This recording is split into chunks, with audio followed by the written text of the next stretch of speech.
নদীর ওপর তৈরি হচ্ছে ফুটব্রিজ। উত্তরবঙ্গের ঐতিহ্যবাহী লোটা দেবী মন্দিরে যাওয়ার ফুটব্রিজের কাজ প্রায় শেষের দিকে। জলপাইগুড়ি শহর থেকে সামান্য দূরে করলা নদীর ওপরে চা বাগানের পাশেই রয়েছে লোটা দেবীর ঐতিহ্যবাহী মন্দির। মাঝখানে রয়েছে বিশাল করলা নদী। সেই নদী পেরিয়ে যেতে অনেকটাই অসুবিধার মুখে পড়তে হতো সাধারণ মানুষদেরকে।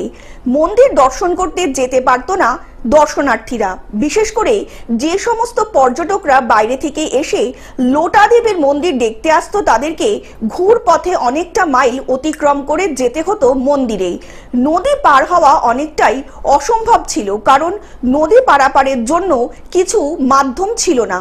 বর্ষাকালে জল ভর্তি থাকতো নদীতে, তাই এনবিডিডির উদ্যোগে করলা নদীর ওপর তৈরি হচ্ছে ফুটব্রিজ। আগামী 2-3 মাসের মধ্যেই পুরো কাজ শেষ হওয়ার কথা জানিয়েছেন দায়িত্বপ্রাপ্ত ঠিকাদার প্রতিষ্ঠানের কর্মচারীরা।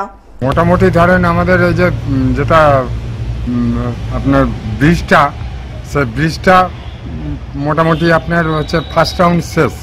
মানে বলা চলে যে ওপরে যে ডেক ঢালাইটা আছে, এই পিলারগুলো ছাড়া হচ্ছে ওপরে ডেক ঢালাইটা হলে মোটামুটি শেষ পথের দিকেই আসবে। জলপাইগুড়ি থেকে সায়ন সেনের রিপোর্ট, গ্লোব নিউজ। এখন থেকে গ্লোব টিভি দেখুন আপনার স্মার্টফোনেও। গুগল প্লে স্টোর অথবা অ্যাপল স্টোর থেকে ডাউনলোড করুন গ্লোব টিভি লাইভ অ্যাপ। এছাড়াও জিও টিভি অ্যাপ থেকেও দেখুন গ্লোব টিভি লাইভ।